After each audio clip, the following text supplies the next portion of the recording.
Camil, por favor, me Yes, confirma si doctor. está todo bien.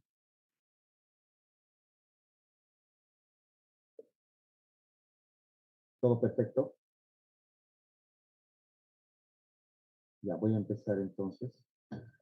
Gracias por conectarse tan tarde para ser sábado, digo. Entonces, vamos a hablar de un tema muy importante que es la insuficiencia respiratoria aguda y crónica. Tratamiento. Entonces, empezamos con una pregunta. Claro, esto estaba diseñado para realizarlo en condiciones aula, ¿no? Y se les pregunta, la insuficiencia respiratoria es falla de intercambio gaseoso, es hipoxemia, es disnea intensa, es estrés respiratorio agudo, falta de oxígeno. ¿Con cuál de estas definiciones se queda? La falla de intercambio gaseoso, doctor. Efectivamente es eso, ¿verdad? Ahora si yo les pusiera 1 y 2, ¿estaría correcta? Digamos como una alternativa A y B, o 1 y 2, 1, 2 y 3, así se ponen los exámenes, ¿verdad? Estaría correcta también. Se quedarían con fallo de intercambio gaseoso e hipoxemia además.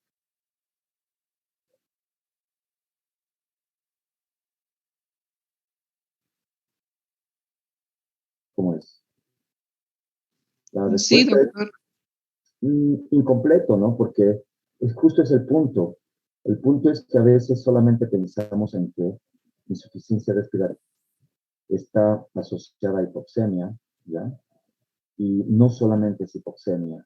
Nos olvidamos de un gas importante que es el dióxido de carbono, que ahora vamos a ver cómo se puede monitorizar también en forma no invasiva, y que tiene que ver muchísimo en la administración de oxígeno en situaciones particulares, pues más bien deleteria o nociva.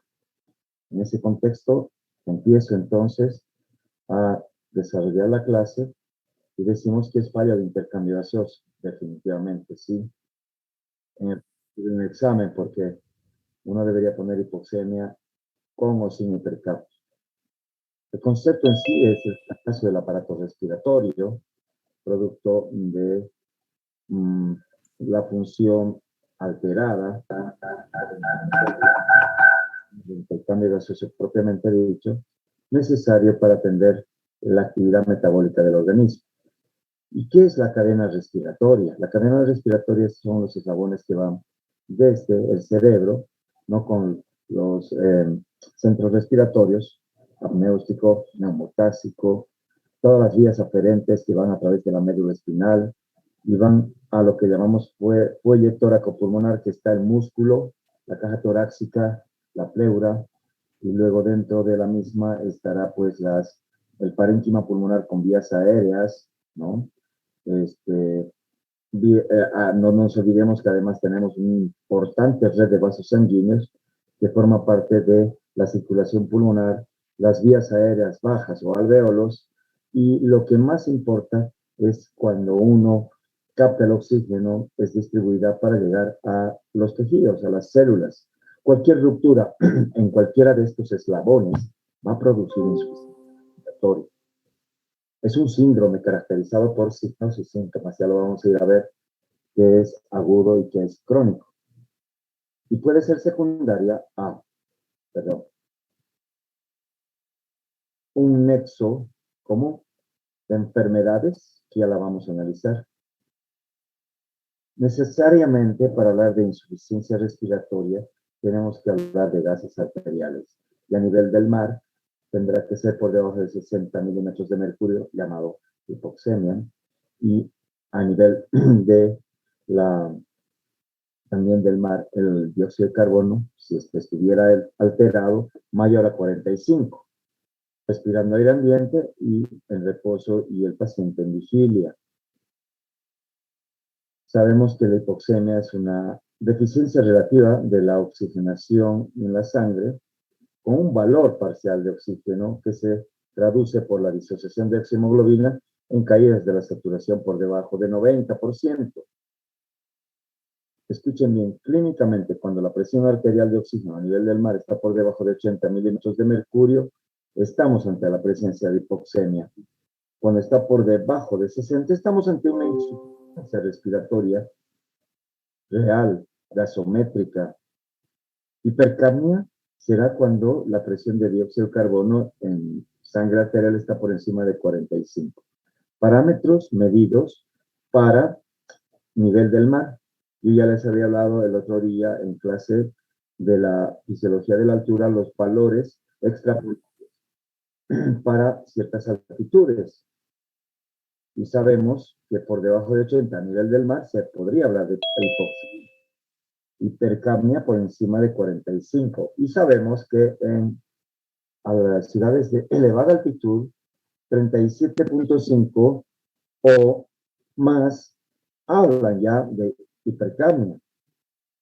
Y la cadena de gradiente alveolo arterial es importante tenerla en cuenta, igual que hablamos en fisiología de la altura, que una cosa es la presión barométrica de la atmósfera, que va bajando a medida que va ingresando a la vía respiratoria, inspirada, a nivel de la tráquea, a nivel también del volumen inspirado y expirado, y lo que llega en eficacia al alvéolo, denominado presión A mayúscula de oxígeno, y lo que lo difunde al capilar, llamada presión A minúscula, lo que baja la presión, digamos, del capilar medio, y por último, la presión mitocondrial, que es donde se necesita el oxígeno.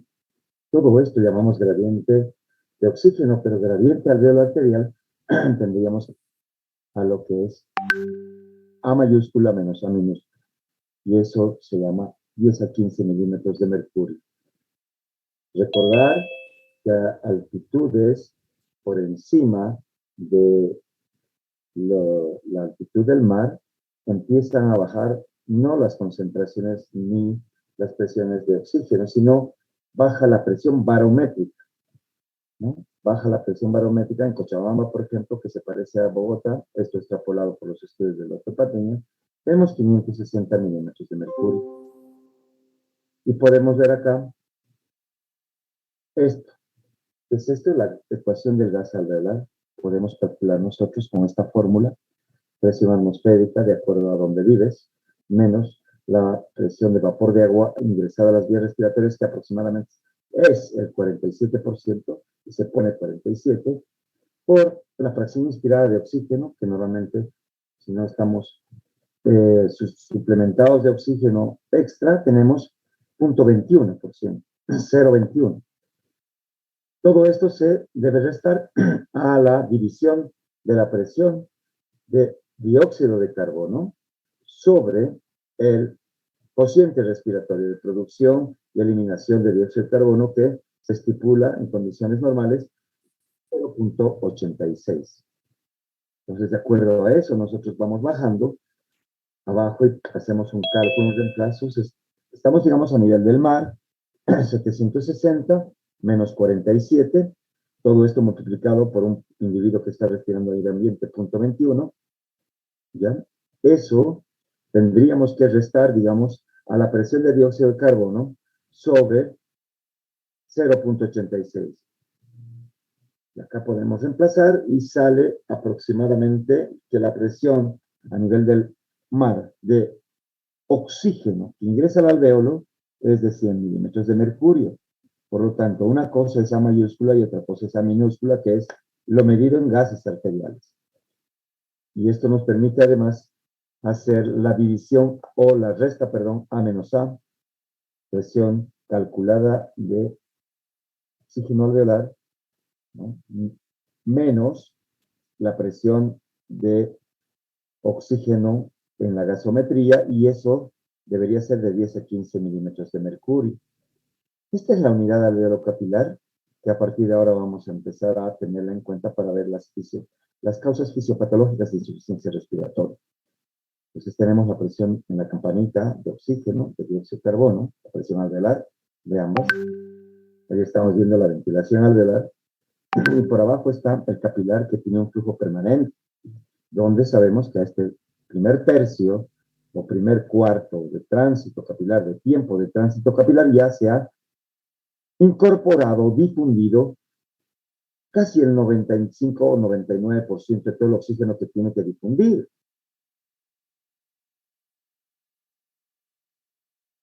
Diferencia alveolo arterial de oxígeno de este lado del alveolo al capilar es lo que llamamos diferencia o gradiente alveolo arterial de oxígeno, que normalmente es de 10 a 15 milímetros. Esto va a aumentar con el incremento de la fracción inspiratoria de oxígeno. Por lo tanto, hacer el A-A en lo que llamamos seguimiento de un paciente hospitalizado con insuficiencia respiratoria y queremos saber cómo está el gradiente, se ha reemplazado, sobre todo si estamos requiriendo oxígenos por mascarilla, ¿no?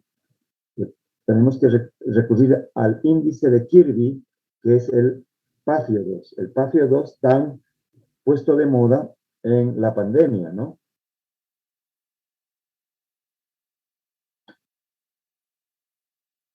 ¿Cuáles son los valores normales para Cochabamba? Si ponemos acá 1, 2, 3, 4, 5, ¿cuáles creen con respecto a presión arterial de oxígeno? 1, 2, 3, 4.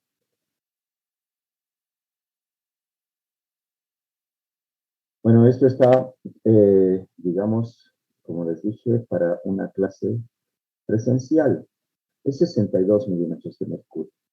¿Ya? Entonces, esto calculando lo que hemos hecho, la presión barométrica en Cochabamba, ¿ya? Y extrapolando estudios pequeños que hizo doctor Maldonado en la clínica belga, pero sobre todo con grandes estudios que se han hecho en Bogotá, en México, Caracas, La Paz, ¿no? En Bogotá, tomando en cuenta justamente la presión barométrica por la altitud, sale que la presión de oxígeno es 117. Y Bogotá o Cochabamba, La Paz, tienen estas presiones de oxígeno estimadas como promedio. 62 para Bogotá, 2.500, 2.600 o Cochabamba, y una dióxido de carbono de 35. Y es menor para La Paz. Tenemos estos valores y ya hemos hablado en fisiología de la altura, ya no pienso mencionar.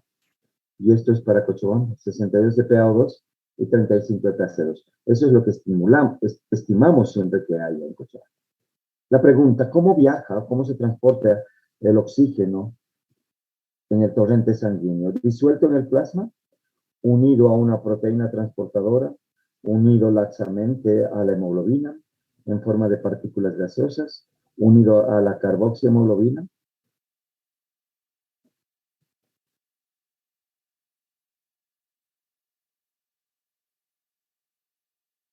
La respuesta, sí, unido a la hemoglobina en el 95 al 99%, pero no se olviden que hay un 1% disuelto en el plasma que es medido por la gasometría arterial. Una cosa es la saturación de oxígeno medida por la oximetría y también por la gasometría, y otra cosa es la presión arterial de oxígeno disuelto en el plasma, no unido a la hemoglobina, ¿ok? Entonces las dos cosas serían correctas, 1 y 3, pero transportado, obviamente, en la mayor parte de los casos, es unido a la hemoglobina en estas proporciones, chicos. Entonces, ojo con esta trampa, pues, ojito con esta trampa, ¿no? Porque una es medida con la saturación de oxígeno, el 3, y el 1 por directamente el gasómetro. Entonces acá vemos la conformación del grupo hemo, ¿no? Y la proteína globina, que estos brazos tienden característicamente a unirse con 4 moléculas de oxígeno y hablamos que está saturado esta molécula de oxígeno con oxihemoglobina. La hemoglobina tiende a tener una forma de unión laxa y versátil. Cuando necesita más, capta más. Y cuando necesita deshacerse más por alguna situación clínica, se deshace más rápidamente y lo libera más fácilmente en los tejidos. Entonces, cuando medimos la oximetría de pulso, estamos midiendo lo que está unido a la hemoglobina por un método que se llama espectrofotometría, con el equipito tan importante que tenemos que dominarlo, porque a veces veo que lo usan y lo usan como para fashion. Fashion es como para pinta y no interpretan en lo más mínimo lo que hay que hacer. Hay que interpretar no como paciente, como doctor. Hay que saber que esto tiene una correlación con la PaO2 y además hay que tener un tiempo, hay que saber por qué se produce. Hay una emisor ya de luz roja, infrarroja en la parte dorsal que tiene que estar aplicada hacia la uña, o sea, la parte, digamos, dorsal del dedo y la otra parte del detector que tiene que estar hacia el pulpejo, que permite distinguir dos grandes cosas de acuerdo a principios físicos. La hemoglobina que está oxigenada, que se llama hemoglobina reducida, de la que no está oxigenada, que se llama no reducida. Y aquí están las longitudes de onda que se emiten en esto, que son rayos rojos, 660 nanómetros, e infrarrojos, que van de 905 a 940 nanómetros. Todo ello va a tener, de acuerdo a esta ley física de Berg-Lambert, que tienen que incorporarse ahí muchas variables, ¿no? Las luces, el coeficiente de extinción, concentración, longitud de onda, pero sobre todo, ya van a ver ustedes, el grosor del medio atravesado. Y de acuerdo a lo que captura justamente la hemoglobina oxigenada o reducida sobre la reducida oxigenada más la no reducida, u otras hemoglobinas, ¿ya? Por ciento, el cálculo hace permanente por cada pulsación que es captada en este oxímetro de luz. Entonces, la absorción de la luz con las arterias pulsátiles se van absorbiendo, ¿no? Variablemente, las ondas pulsátiles, pero no pulsátiles tienen que ver con los capilares, el tejido y el hueso mismo, que es atravesado, que es una absorción fija, ¿no? Todo esto tiene que ser calculado rápidamente en este equipito y emitido en tiempo real con ondas de pulso. Cuando tenemos entonces una saturación de 90%, a este lado de la curva de disociación, estamos ante la presencia, sí o sí, por esta curva, estudiada mucho tiempo atrás, con una presión de oxígeno, disuelta en el plasma de 60 o más de 60. Situaciones, esto cuando el paciente está sin fiebre, no está con alteraciones de, digamos, hipercapnia o hipocapnia, acidosis o alcalosis. Entonces, esto es normal, pero no se olviden que estas situaciones hacen, por ejemplo, acidosis, que el desvío de la curva sea hacia la derecha, ¿no? O en el caso de alcalosis sea hacia la izquierda. Bien, vamos a volver a hablar de esto en monitoreo, pero es importante hablar ahora de lo que es insuficiencia respiratoria per se con los conceptos gasométricos que acabamos de decir. Vamos a diferenciar también qué es hipoxia de lo que es hipoxemia. Y vamos a ver la clasificación de las insuficiencias respiratorias. Sabemos que es un término gasométrico. ¿A dónde quiero llegar? Quiero llegar a que mucha gente, cuando ve al paciente con dificultad respiratoria o sensación de falta de aire subjetiva, ya lo cataloga como insuficiencia respiratoria y está mal. Debería decirse, el paciente está disneico, ortopneico, trepopneico, ¿verdad? O tiene ansiedad, porque si no le has medido los gases o por lo menos la saturación de oxígeno, no puedes decir que el paciente esté con insuficiencia respiratoria. Menos decir que esté distresado. ¿Cómo está el paciente? Distresadito, doctor. Ah, qué bien. O sea que está con hipoxemia refractaria.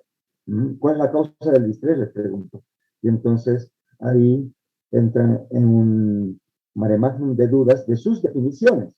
Por lo tanto, hay que saber definir primero antes de poder avanzar, ¿no? Saber los conceptos. Incidencia con el aumento de la edad a partir de los 55 años, 65 años en adelante, incrementa grandemente la incidencia por cada 100.000 habitantes de lo que podemos decir insuficiencia respiratoria. La mayor parte de estas insuficiencias se van a deber, obviamente, a procesos quizá neumónicos. La neumonía comunitaria es muy frecuente a partir de los 65 años, no solo el COVID, estoy hablando de neumococo, etcétera, etcétera, y otras causas, patologías crónicas agudizadas, por ejemplo, un asma crónico agudizado, una fibrosis pulmonar agudizada, un asma bronquial agudizado. Entonces estamos hablando de patologías que son crónicas, que se agudizan y forman parte también de la definición. A ver, hemos hablado de esto, ¿no? Normalmente a nivel del mar, se supone que la presión de oxígeno es por encima de 90, 80, en Cochabamba por encima de 60. Varía con la edad. En la fórmula para calcular la edad, ya que no es lo mismo, el número de alveolos inclusive, el fuelle tóraco-pulmonar, el esfuerzo inspiratorio no es lo mismo y se calcula 109 menos un coeficiente 0.43 por la edad en años para saber cuál podría ser la presión de oxígeno calculada para tal individuo.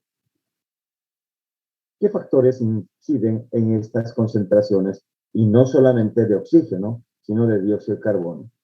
Factores que son propios a lo que pasa desde que el aire es incorporado a la vía respiratoria, entra, se distribuye, se perfunde, se intercambia, ¿no? Hay una proporcionalidad de lo que es ventilación con lo que es circulación o perfusión con un índice llamado BQ, que tienen que empezar a tenerlo como una palabra incorporada médica permanente, BQ, ventilación, perfusión. Y también tiene que ver con factores extras, como ya les había mencionado, la presión barométrica, la ventilación, que es fuera del tórax, digamos, obesidad, el gasto cardíaco. Un paciente puede estar con hipoxemia y tener una anemia, por ejemplo, importante, o estar febril, o tener un proceso alcalótico o acidótico. Las causas que producen y son necesarias para mecanismos de la función respiratoria son la ventilación, perfusión, la difusión, el transporte de oxígeno, ¿ya?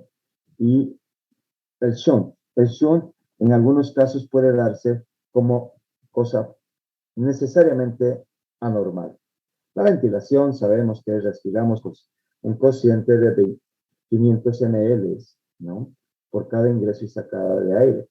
Esto, si se multiplica por 15 respiraciones por minuto, estamos con lo que llamamos ventilación minuto, ¿no? Estamos ventilando 7.500 ml por minuto aproximadamente.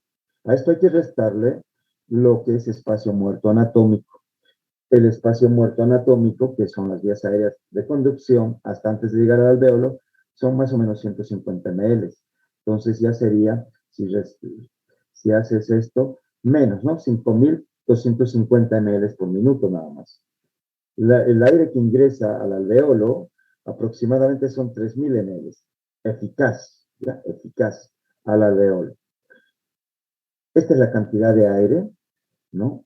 De los 7.500, 3.000, que ingresa al alvéolo, es el volumen alveolar eficaz, que participa en lo que llamamos ventilación-perfusión cuando el flujo sanguíneo pulmonar, cuando el gasto cardíaco es 5 litros por minuto o 5.000 ml por minuto. Tenemos un flujo de sangre capilar aproximadamente en esta unidad alveolo capilar de 70 ml. Entonces, cuando el paciente está intubado, hay un incremento del espacio muerto llamado instrumental, que se suma al espacio muerto anatómico. ¿Por qué? Porque la zona respiratoria, realmente, donde se intercambia eficazmente el oxígeno, es la zona que llamamos espacio o ventilación alveolar eficaz, zona respiratoria. Hay hipoventilación alveolar, claro, vamos a tener pacientes que van a disminuir este ingreso de volumen alveolar eficaz produciéndose disminución del volumen tidal o incrementando el volumen de espacio muerto. Esto hay que tenerlo en cuenta, perdón.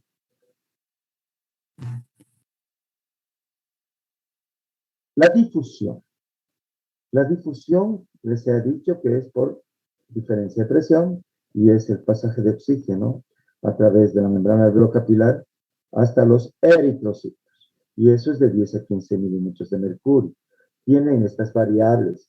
Tienen que tener la ley de Fick, digamos, que tiene que ver que es la difusión de un gas es directamente proporcional a la superficie a difundir, inversamente proporcional al espesor de la membrana alveolo capilar, y aquí el factor más importante tal vez en la difusión es este espesor, ya que la membrana alveolo capilar en situaciones de intersticio infiltrado, inflamado o edematizado, intersticiopatías, aumenta el espesor, que normalmente es 0,5 micras, y ya tenemos una difusión alterada. También tiene que ver un coeficiente donde está la presión de un gas con respecto a la otra, que sabemos que es de 10 a 15 milímetros de mercurio. Entonces, todo esto, ¿no? El flujo de un gas está inversamente proporcional a la diferencia de presión de un gas. Esa es la ley de Fick, donde participan todas estas variables, ¿no? Superficie, espesor, diferencia de presión, coeficientes. Con respecto a lo que vamos a entrar a hablar, ventilación, perfusión, hay que recordar las zonas de West. Las zonas de West, en fisiología, sabíamos que éramos 3, ahora se han incorporado 4, donde, de acuerdo a la posición del paciente, ojo, de acuerdo a la posición en bipedestación, tenemos una zona ideal de intercambio que es igual a 1, que es la zona 3, donde la presión alveolar es mayor que la presión arterial, perdón, es mayor que la presión venosa y esta es mejor que la presión alveolar y el flujo es continuo. La sangre que ingresa ventilada al alveolo es perfundida por la misma cantidad y es casi igual a 1, idealmente. Sabemos que no es así todo el tiempo. Hay una zona 1 que la presión alveolar es mayor que las demás presiones y solamente se recluta en situaciones especiales. La zona 2 tiene un flujo o una ventilación perfusión intermitente donde la presión arterial es mayor que la presión alveolar, pero esta es mayor que la presión venosa y va a depender del ciclo respiratorio para que se produzca esta ventilación perfusión ideal. Y la zona 4, que es la no tan estudiada, pero cada vez se ha dado más valor, donde tenemos una parecida a lo que llamamos presiones de West, donde la presión arteriolar es mayor que la presión intersticial, la que tiene que ver el intersticio. Esta es mayor que la presión venosa y esta es mayor que la presión alveolar.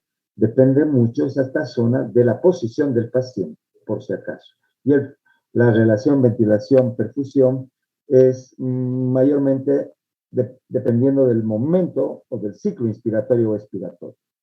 Podemos ver este llamado VQ, que tiene que ver con la posición del paciente, ¿no?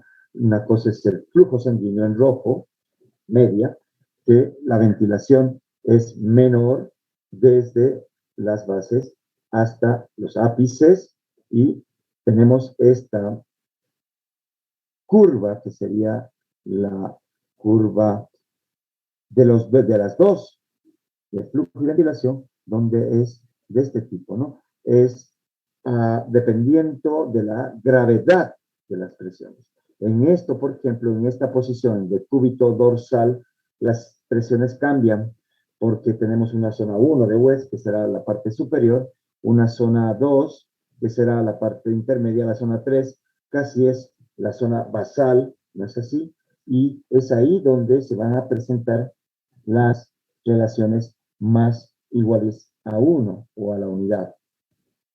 Cuando está alterada la unidad alveolar o bronquiolar, aquí ponemos un tapón de moco o constricción bronquial en B, vamos a tener desequilibrios en la ventilación perfusión, vamos a tener un BQ disminuido, ¿no? Va a haber flujo sanguíneo, pero no va a haber ventilación. Va a haber hipoxemia por consecuencia. En el otro lado, cuando hay un coágulo sanguíneo, pérdida de unidades alveolares, vamos a tener ventilación permanente, pero no vamos a perfundir porque está obstruido estos lechos de las unidades alveolocapilares según la causa, ¿no? No hay un solo coágulo, a veces hay múltiples coágulos de sangre, por ejemplo. Entonces acá vamos a tener hipoxemia por una ventilación, perfusión infinita y creciente, ¿no? Donde se ventila espacio muerto. ¿Por qué? Porque, claro, acá estamos sin perfundir. Esto es lo que llamamos ventilación de espacio muerto. Esto, por ejemplo, asma, y acá, por ejemplo, tromboembolismo pulmonar. Sabemos nosotros los neumólogos que la mayor parte de las insuficiencias respiratorias que entran a los hospitales se trata de este desequilibrio ventilación-perfusión. Como también sabemos que a mayor compromiso, la severidad del cuadro, no solamente se presenta el desequilibrio ventilación-perfusión, sabemos que se presentan shunts asociados o en caso de patología crónica agudizada, hipoventilaciones asociadas como mecanismos de hipoxemia. Entonces, una cosa es lo que llamamos la alteración BQ y otra cosa es lo que llamamos el shunt. Ahora voy a entrar a explicar un poco más el shunt. El shunt se produce o cortocircuito, ¿no? Con admisión venosa, ¿no? De la sangre venosa al lecho arterial, admisión venosa mixta se llama. Cuanto más comprometido estén los alveolos, mayor se va a dar esta alteración. Este era un ejemplito para ver justamente qué era lo que pasaba en los extremos de esta BQ alterada. Digamos, cuando está sumamente infartada o edematizada o tomada una neumonía por COVID, digamos, acá va a haber admisión venosa mixta. Va a haber primero disminución de la ventilación perfusión, pero va a haber después, según la magnitud de la noxa, admisión venosa mixta. Por el otro extremo, un tromboembolismo pulmonar, ¿ya? Va a producir hiperventilación, va a producir taquipnia, vamos a estar ventilando unidades que no perfunden. Igualmente va a haber hipoxemia. Esto, por ejemplo, en una neumonía, ¿ya? Lo primero que hay es vasoconstricción hipóxica pulmonar. ¿Qué es lo que pasa? Los capilares se vasoconstriñen en esa zona que está ocupada y tratan de desviar a zona 2, zona 3 de West para equilibrar la ventilación-perfusión. Pero si la situación es extensa, no se logra y todo lo contrario, empieza a aparecer una hipertensión pulmonar y shunt, admisión venosa mixta, como el extremo, insisto, de una ventilación-perfusión alterada, con disminución de la ventilación-perfusión. ¿Ok? Más de estos esquemitas. Cuando hablamos de mecanismos fisiopatológicos de hipoxemia, entonces, tendremos que irnos a este cuadro. La más frecuente les he hablado, que es la alteración BQ, que está acá. Una neumonía altera la ventilación-perfusión. Un asma, una crisis asmática, BQ alterado. Una embolia pulmonar, BQ alterado. Atelectasia, BQ alterado. Derrame pleural, BQ alterado. Neumotórax, BQ alterado. ¿Ok? Fibrosis, no. Fibrosis no hay fibrosis, alteración de la difusión. Un distrés respiratorio, un edema pulmonar no cardiogénico, una neumonía severa o crítica por COVID, además de disminución de la ventilación, perfusión, va a haber shunt. Pacientes que tienen alteración de la caja torácica o del drive central. Tú estás normal y de pronto, qué sé yo, se te cae una cosa en la cabeza, entras en un estado de coma súbito y puedes hacer insuficiencia respiratoria, claro que sí. ¿Por qué? Por hipoventilación alveolar. ¿Por qué? Porque el drive central, parte de la cadena respiratoria que les dije, empezó a fallar. Y entonces el paciente va a tener insuficiencia respiratoria con hipoventilación alveolar. Un paciente sobresedado que al hacer un procedimiento, digamos, de broncoscopía o de endoscopía digestiva, las dosis no son las adecuadas, el paciente es muy sensible o quimiosensible a los fármacos, entonces puede hacer tranquilamente, inclusive una parada respiratoria por hipoventilación alveolar. Disminución de la fracción inspiratoria de oxígeno, obviamente pueden hacer también como una causa de mecanismos fisiopatológicos de hipoxemia. Y tienen algunas características. Las que tienen, escuchen bien, un dióxido de carbono alto son las de hipoventilación alveolar. La mayor parte del resto tienen una presión arterial de dióxido de carbono bajo. La diferencia alveolo arterial de oxígeno, este A-A, están en las causas más frecuentes de hipoxemia un gradiente alterado, es decir, que hay mayor de 15 milímetros de mercurio. Inclusive puede haber shunt, les he dicho. Está aumentado en alteración BQ, en shunt y en alteración de la difusión. ¿En cuáles va a estar normal? En la hipoventilación alveolar. Cuando hacemos test de hiperoxia o administramos oxígeno al 100%, sobre todo con sistemas tipo cánula nasal de alto flujo o sistemas de oxígeno, van a ver que muy pocos dan 100%, las que corrigen en su integridad o mayormente son casi todas menos el shunt. Precisamente parte de su definición el distrés, cuyo mecanismo de hipoxemia es el shunt, es hipoxemia refractaria a la administración de oxígeno a concentraciones altas. Y ya les he dicho del índice de Kirby. Y el índice de Kirby PaFiO2, que se utiliza para medir con qué FiO2 estoy oxigenando tal cantidad de oxígeno. Lo normal, ojo, es que tenga una PaFiO2 por encima de 300. Ese paciente es correcto. De 300 a 200 se sospecha injuria importante del pulmón. Pero distrés, estamos hablando como el PaFiO2 está por debajo de 200. Relación de presión arterial medida en gasometría sobre la fracción inspirada de oxígeno que estoy administrando. Y sabe que el shunt en estos casos es más del 20%. Este cuadro es fundamental, ¿ya?, donde podemos ver la clasificación de acuerdo al gradiente alveolar de oxígeno. Yo tengo un paciente con esta hipoxemia con insuficiencia respiratoria, lo primero que tengo que hacer, y así me lo enseñaron en la residencia, es el gradiente alveolar arterial de oxígeno. ¿Qué es lo que ocurre en la práctica? En la práctica es que me llegan gases arteriales. Aquí está doctor, ¿no?, como haciendo caso a enfermería, que parecería que, o al jefe, que parecería que se han vuelto mis alumnos esclavos y no razonan, o se les dice una cosa y no lo razonan. Cuando no hay castigo, no funcionan. Qué pena me da esa situación. Prácticamente me parece algo detestable y mediocre que ustedes creen que las personas que les hablan claro y no les riñen y no les castigan, no tienen valor. Por lo tanto, son alma de esclavo. Universitarios, esclavos. Esclavos y se vuelven ustedes tiranos. O sea, cuando llegan a tener un pírrico poder, R1, R2, empiezan a tener ese concepto de tirano, ¿no? Entonces empiezan primero el ego crece demasiado y empiezan a maltratar. ¿Por qué? No sé. Eso es una estupidez y una mediocridad brutal. Se los digo ahora, no entra como pregunta de examen esto.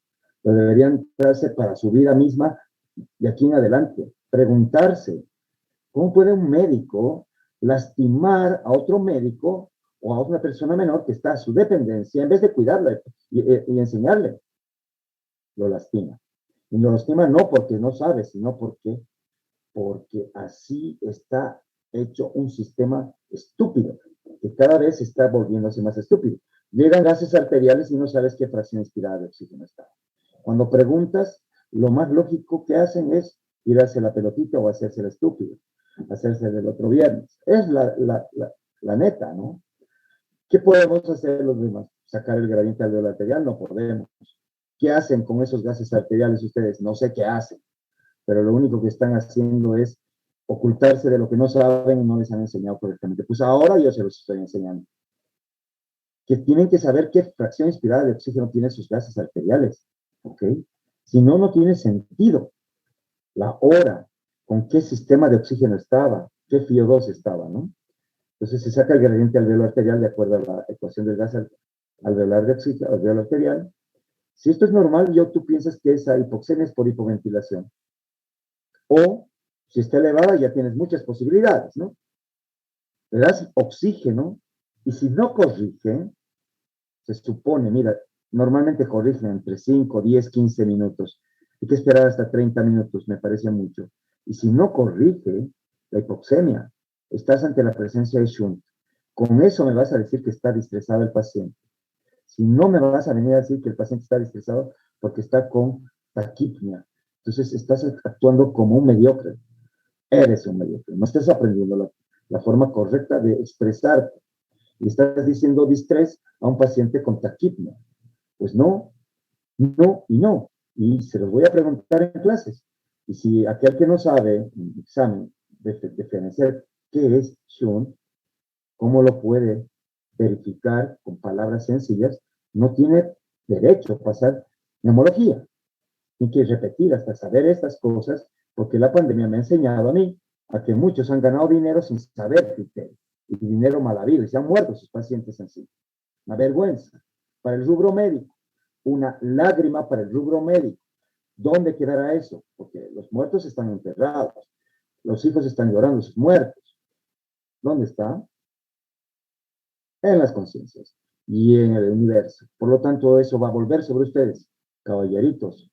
No es nomás meterse, pero lo hacen, pues van a cometer crímenes silenciosos. Si no saben cuál es el gradiente alveolar arterial de oxígeno, hablar de insuficiencia respiratoria es hablar cualquier cosa. Hipoxemia es niveles por debajo de 80 a nivel del mar, 62 a nivel de Cochabamba.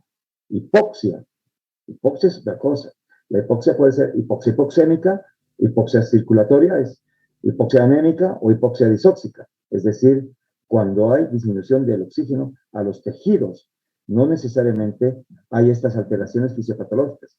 Hay anemia, hay estado de choque, hay sepsis.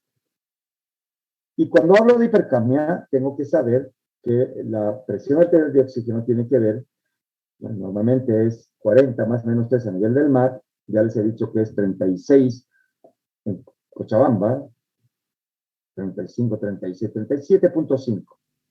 Por encima de 37.5 es hipercapnia en Cochabamba. Y quiero saber primero si se está escuchando bien, porque creo que mucha gente se está saliendo. Yamil. Gracias. Tal vez no les ha gustado lo que les he llamado la atención, pero no es a ustedes, porque ustedes están empezando, sino a los que ya los conoces, a los que nunca vienen a clases, a los dinosaurios que han sido descubiertos últimamente, y toda la secuela, toda esa estela que deja justamente la platafase. Entonces, la presión arterial de dióxido de carbono se debe, digamos, calcular de acuerdo a la producción de dióxido de carbono y a la ventilación alveolar. Producción de dióxido de carbono, ventilación alveolar, que se puede medir por un volumen o ventilación minuto menos ventilación de espacio muerto. ¿De dónde viene el dióxido de carbono? Viene de los tejidos, viene del aporte de los tejidos de los hidrogeniones, que junto con el bicarbonato reabsorbido por el riñón forma el ácido carbónico, y esto llega al capilar para ser expulsado, así como es incorporado el oxígeno, es exhalado como agua y dióxido de carbono. Estamos. Y esto puede ser medido, ojo, nuevo concepto, con capnometría y capnografía. El capnograma, la capnograma es la forma de la curva normal de una forma de medir no invasivamente el dióxido de carbono, llamado capnografía. Capnograma es la curvatura, el registro, y capnografía es el número, ¿ok? Entonces, esto parece un elefante bajo una alfombra, por si acaso, y esto tiene una fase expiratoria, y cuando termina la expiración, es ahí donde se mide un numerito que es el end-tidal de CO2, pero no corresponde con exactitud a la presión de dióxido de carbono, sino que es menos 5 milímetros de mercurio.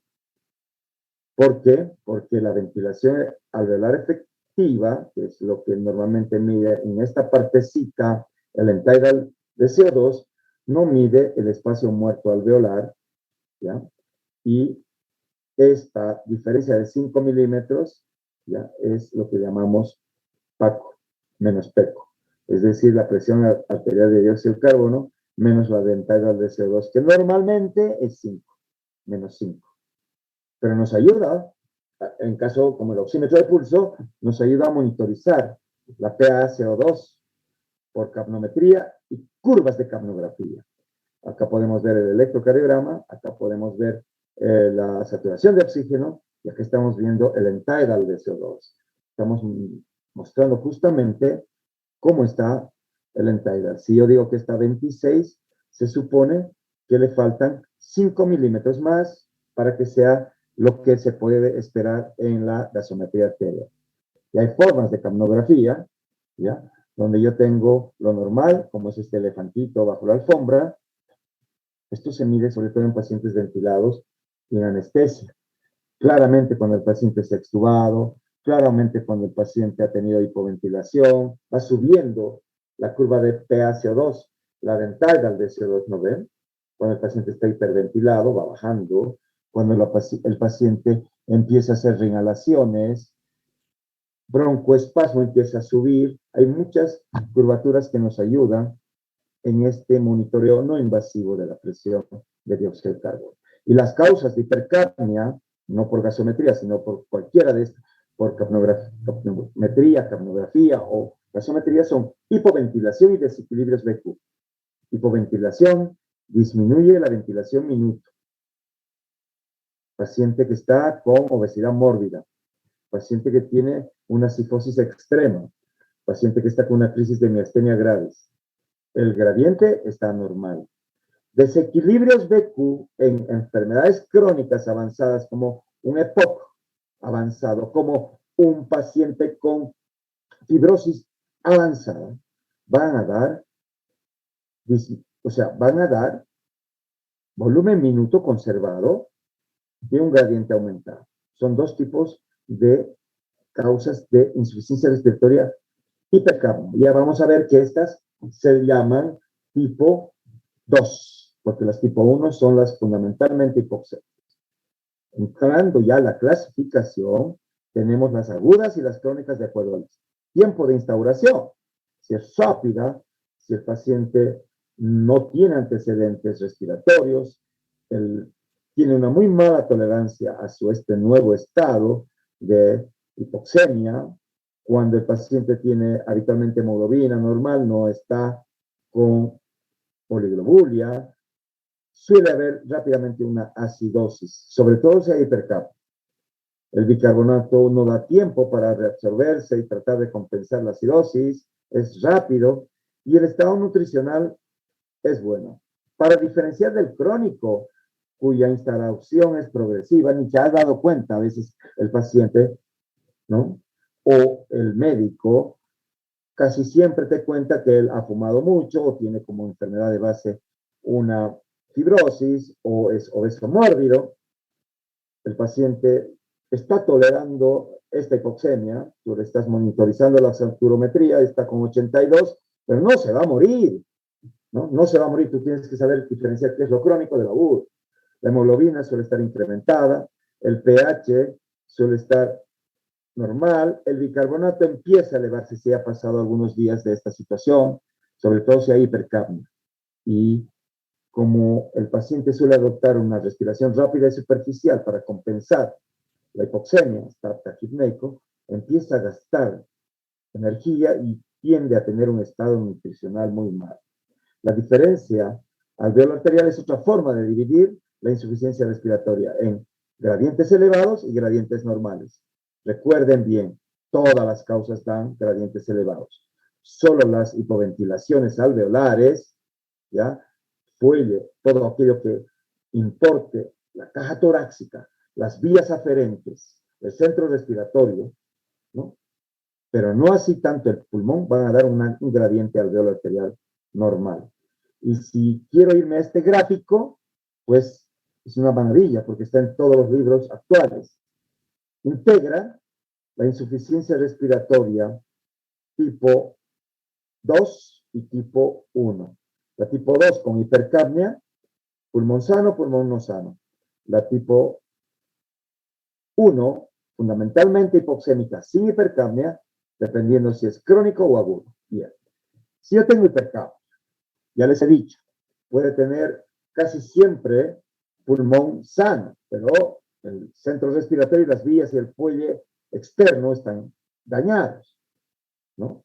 Intoxicación por sedantes, una enfermedad neuromuscular, un Guillain-Barré, obstrucción de vías aéreas superiores, todo esto va a dar hipoxemia con hipercapnia. Un EPOC grave, una grave agudización de asma o fibrosis muy avanzada va a dar insuficiencia respiratoria con hipercapnia. Tipo 2. La tipo 1 sin hipercapnia pueden ser crónicas, y aquí estamos crónicas agudizadas, que es una causa muy frecuente de hospitalización. Un EPOC, un asma, una enfermedad intersticial, una hipertensión pulmonar. Y las agudas, fundamentalmente hipoxémicas, aquí entra en juego una plaquita de tórax. Las que tienen una enfermedad localizada, que puede ser un PEP, un derrame, una atelectasia, una neumonía, o difusa. Y en las difusas, fundamentalmente hipoxémicas, la hemos tenido a morir con el COVID, digamos, un síndrome de insuficiencia respiratoria progresiva o también distrés respiratorio. Abordando entonces la insuficiencia respiratoria, sospecha clínica, gases arteriales, chicos. No tienes gases, oxímetro. No tienes oxímetro, no tienes para medir dióxido de carbono, capnógrafo. Cada vez vamos a exigir de algo que no es invasivo. ¿Por qué? Porque hay que saber tomar gases arteriales. Saben tomar gases arteriales en muñecos. Es una pena ver cómo se lastima. No se, llegado el momento no se hace todo lo que aprendemos en las universidades. Entonces hay una disociación de lo que estamos aprendiendo en la teoría, de lo que se hace en la práctica. ¿Eso sirve? Sirve para pacotilla. Claro que no. Claro que no. ¿Por qué? Porque nos hemos metabolizado con mediocres, porque nuestros jefes no saben, solamente quieren ser jefes. ¿No ven? Lo lamento, pero es la verdad. ¿Qué pasa? Tengo que ver si el paciente está hipoxémico con o sin hipercapnia. Si es agudo o crónico. Tengo que ver si mi gradiente está alto o bajo. Tengo que ver si la situación se trata de un gradiente elevado, situación aguda, si es difuso o localizado. Si es difuso, pensaré, sobre todo si hay hipoxemia refractaria, en distrés respiratorio. Este paciente es crítico. Este paciente que tiene una insuficiencia respiratoria, fundamentalmente hipoxemia, gradiente elevado, placa de tórax con opacidad difusa, intersticio, edema, este paciente se llama distrés. Para este paciente tienes que llamar al médico de terapia intensiva, no cualquier otra cosa. Bien, me voy a dar un minuto para tomar un vaso de agua, por favor.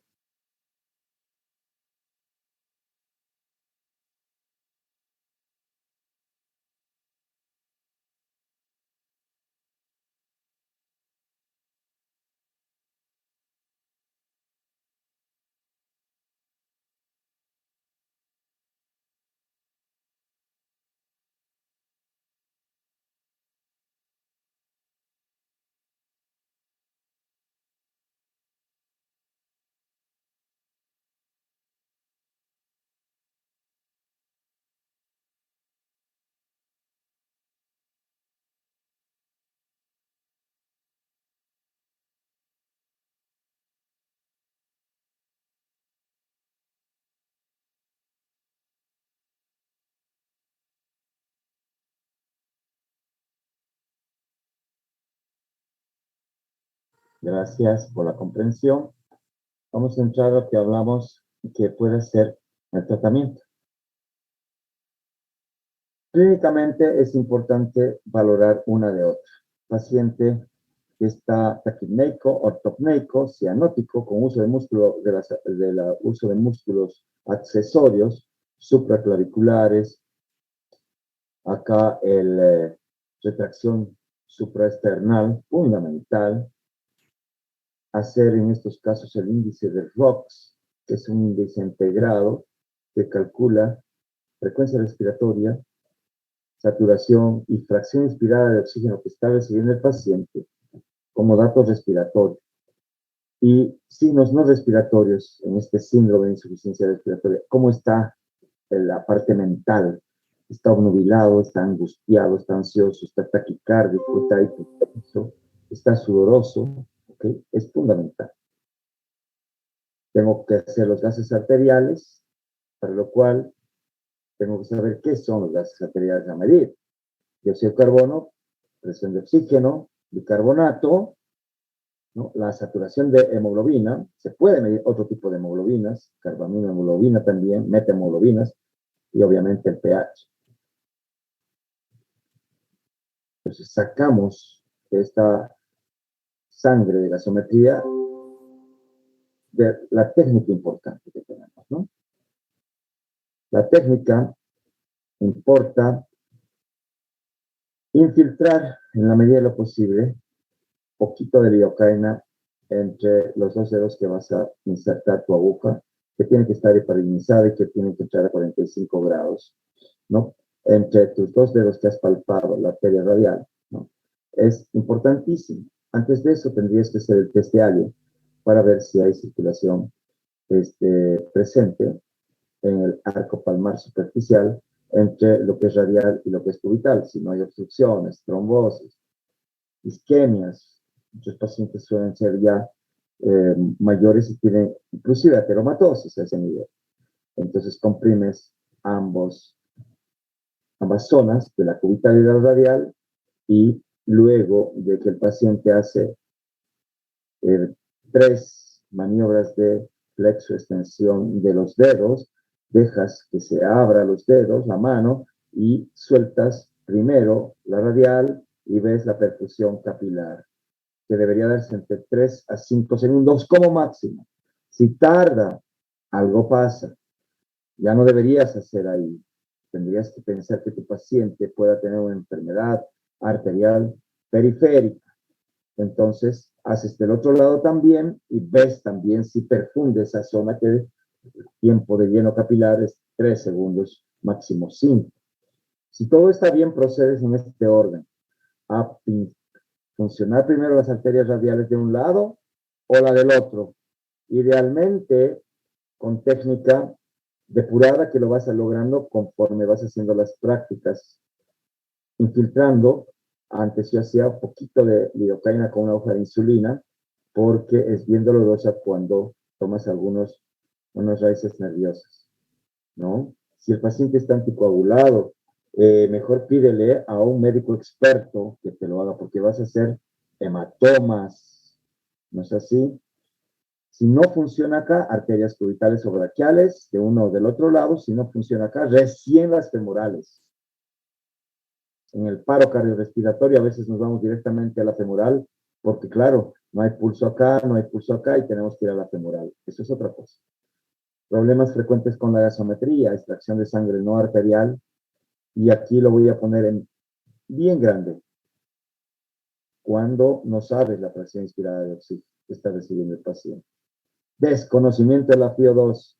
Entonces me llegan gases y yo pregunto qué FiO2 está, y el silencio es atroz. Atroz, silencio atroz. Una vergüenza. Y claro, ¿qué querrán? Que querrán que uno les lastime, que los castigue. No, tienen que poner FiO2. Inclusive, el que hace gasometría te pide muchos datos, como cuánto está la temperatura del paciente, cuánto está la hemoglobina del paciente, cuánto era la FiO2 que le has tomado, por qué sistema. Ya los que hacen gasometría, los técnicos que toman la muestra, saben, incorporan estos datos en el equipo. Error en el transporte. Muchos se dejan burbujas de aire. Otros directamente no ponen heparina, o sea, no hacen la mezcla con heparina, que tiene que estar esa jeringa heparinizada para que se coagule, o no precisan o no analizan o no hacen calibración de los equipos de gasometría arterial. Hay varios factores de error, por lo tanto, he llegado a la conclusión que la oximetría de pulso bien hecha con oxímetros validados, que están testeados, esto es lo mejor para algunos pacientes, porque cuando les hago gasometría, terminan quejándose no de mí, sino del técnico, y a veces el reporte es pírrico, no sirve. Entonces, ustedes pueden tener acá las causas de insuficiencia respiratoria. Estoy terminando ya. Tienen que tener hipoventilación alveolar con gradiente normal. Defectos de la difusión, de desigualdad BQ y shunt son con gradiente incrementado. Si ustedes se fijan, el test de hiperoxia, todas corrigen, menos el shunt. Es fundamental tener en cuenta esto. Entonces, la corrección de la P2 es refractaria en el shunt y es la palabra clave para hablar de distrés respiratorio del adulto. ¿Qué tengo acá? Tengo una placa con este paciente está con insuficiencia respiratoria, le tomo los gases arteriales, hipoxémico, severo, 45 milímetros de mercurio de PaO2, respirando una mascarilla, 10 litros con bolsa de reinhalación. Entonces, veo esta placa, que inclusive ya está intubado este paciente, veo y tengo infiltrados difusos. Estoy ante una insuficiencia respiratoria aguda, la PCO2 estaba normal, fundamentalmente hipoxémica con opacidades difusas. No corrige con oxígeno, estoy ante shunt. ¿Qué es esto? Distrés respiratorio. Estoy ante un paciente con distrés respiratorio, no hay otra causa, claro. Ya lo han intubado acá, tengo mi monitoreo, ¿no ven? Puede ser edema pulmonar cardiogénico o puede ser no cardiogénico. Cuando hablamos de no cardiogénico, estamos hablando de hipoxemia igual, ¿no? Es decir, de shunt. Otro, opacidades difusas, tubo, el paciente está en hemodiálisis, tiene un catéter ya hemodiálisis, me parece, acá arriba. Estrés difícil de los infiltrados son bilaterales, parecidos al edema pulmonar, la silueta cardíaca suele ser normal, la PaFio2 o índice de Kirby es por debajo de 200, hipoxemia refractaria.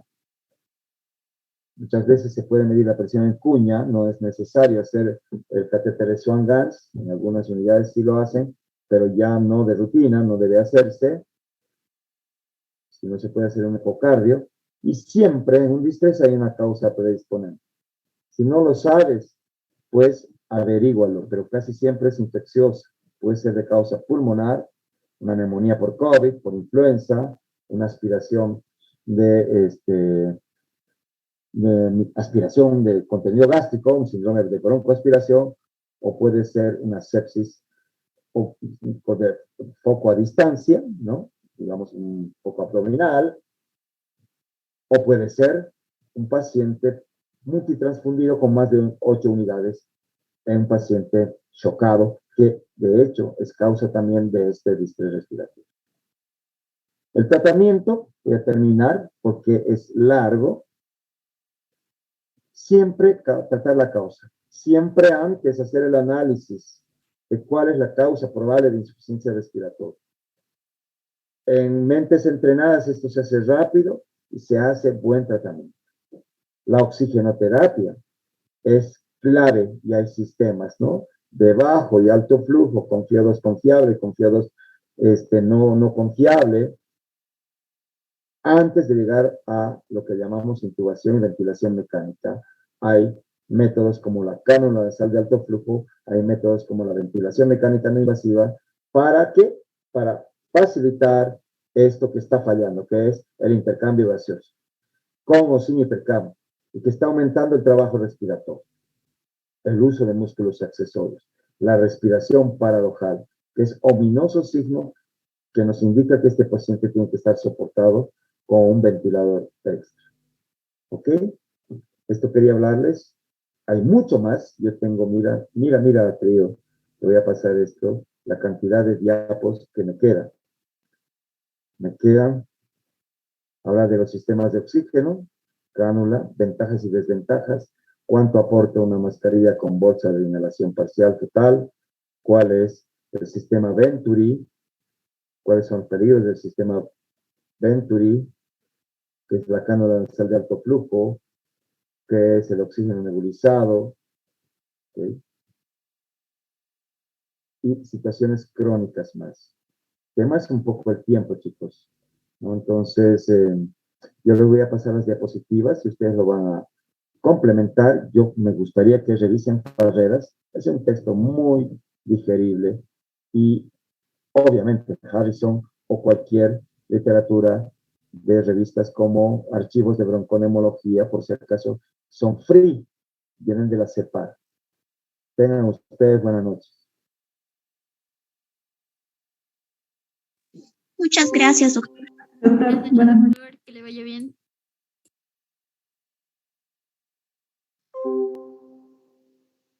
Quería comentarles algo, disculpen que haya sido tan sincero, pero esto de los gases arteriales, de no saber la PO2, de que ustedes no se empoderen y saquen los gases arteriales correctamente, creo que ha llegado al límite, digamos, ¿no?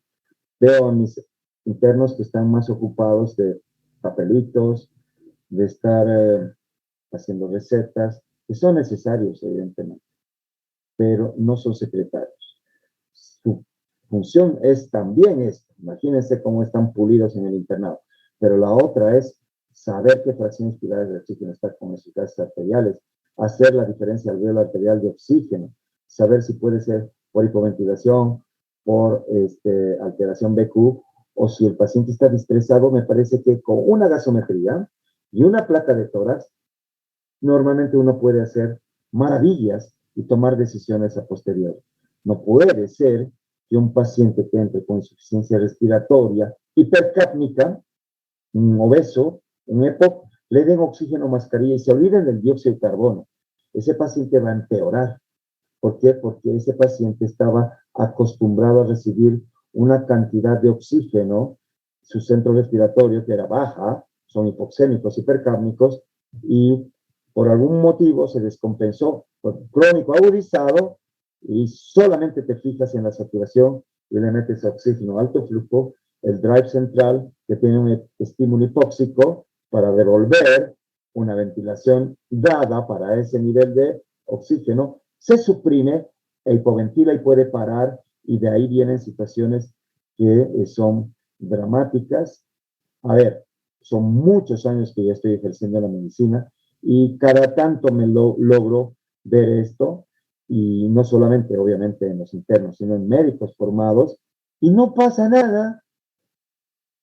Que no pasa nada, nadie les dice nada, puede fallecer el paciente y no pasa nada, nadie les dice nada, pero para hacer lío por lo que por celo profesional sobre todo, el ego profesional, son número uno. Eso no es medicina, eso es payasería, circo, cualquier cosa, farándula, lo que quieras, pero no es medicina. Entonces, cuando vayan a rotar conmigo, yo ya me he cansado de tener la energía para corregir esta parte, porque no soy papá, no soy su papá, soy un doctor, tranquilo, ¿no? Que sí me loqueo, porque realmente me loqueo cuando atacan a mis pacientes, no a mí, sino cuando un hierro médico, ¿no? Acá incide en lo de mi paciente. Por ejemplo, he hecho que se suspenda un interno en la pandemia cuando este interno le llevó a una señora con COVID que estaba severo, a moderado con oxígeno, no había psiquiatra, estaba con un problema brutal, había fallecido sus hijos y su esposo, y ella estaba, y la psiquiatra quiso hacerle la evaluación, no quiso ir al hospital, la llevaron al policlínico con oxígeno, evidentemente, con barbijo, y el interno ni siquiera tuvo la gentileza de hacerle bajar la llevó sentada, está bien, la hizo bajar caminando, pero no la agarró, se cayó de bruces. A ver, cuesta mucho asistir a un paciente, ¿no? No les pido muchas cosas, se trata de actitud. Lamentablemente, chicos, si bien no somos esclavos de nadie, nuestra actitud de servicio tiene que venir desde arriba hacia abajo. Y eso, ¿sabes qué es, chicos? Cuando el conocimiento es aplicado en una actitud de servicio, ese es el verdadero power. Ese es el power. Lo demás es power fake, fake empowerment. Ténganlo por seguro. Si no lo dice otro médico, se los voy a decir yo, van a estar calladitos ejerciendo la medicina sin saber lo mal que puedan estar fungiendo, ¿no? ¿Todo por qué? Porque no están en esa corriente universitaria, porque lamentablemente el país ahora está a la deriva con los valores. Un gran abrazo, buenas noches.